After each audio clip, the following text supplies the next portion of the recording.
Hi, it's Christine Gallagher, the founder of She'sGotClients.com and the Impact Academy Business School, where we teach our students marketing and mindset strategies to create a more amazing business and life. And today I want to talk to you about 5 ways to be more strategic when you're hiring new team members.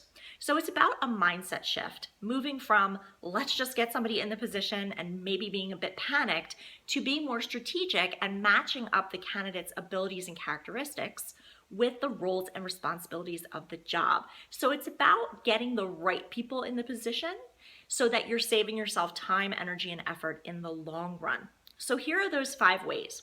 The first is the Colby Right Fit C assessment. You can look this up online. It's KOLBE, and essentially it's an assessment that an employer or supervisor fills out so that the clarity around the job description is right there in the assessment's answers. Then the candidate takes something called Colby A, which is a way to elicit answers that point to how that person is wired. Then the Colby C and the Colby A are compared to each other so the supervisor can see if the way this person is wired is a fit for the actual job itself. The great thing about Colby is it doesn't lie. People can game the system through their interview answers or through their resume, but Colby gives you really clear information about whether this person is going to be a fit based on how they're wired. The second thing is another assessment, the Strengthfinder Assessment. This is a great way to get clear on what the candidate's strengths are.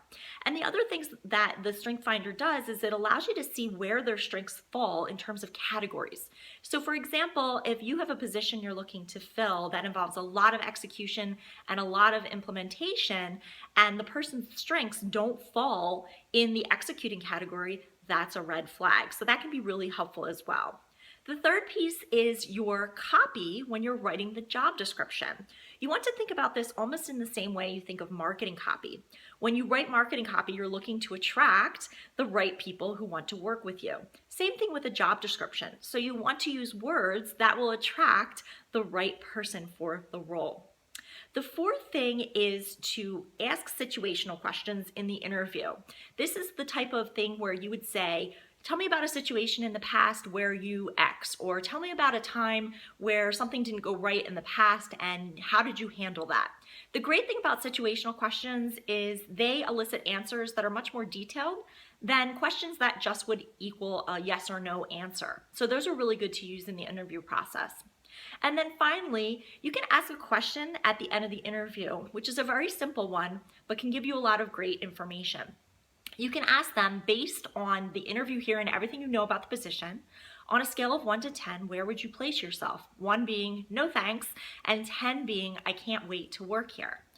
When you ask people that question, they'll give you a number. If it's less than 10, you can follow up and say, okay, what is it that is lacking that makes it not a 10? And that person will then tell you what the gap is. So you can get a lot of clarity around how this person is seeing the position versus what you want in a candidate, and really fill in the blanks there and see, is this something that can be bridged?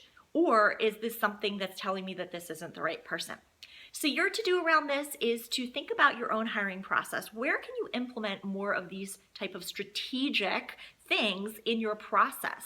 And if you're not ready to hire people yet, you can still use this information to set you up now and get these processes in place so you're really pulling yourself into your future to the point where you're ready to hire people for your team. So I hope you found this helpful. If you know somebody who needs this information about hiring and would get value out of these tips, please forward this to them. And if you're not getting these tips already, please put your name and your email in the boxes on this page so you don't miss another one. All right, this is Christine signing off, and I'll see you on our next video.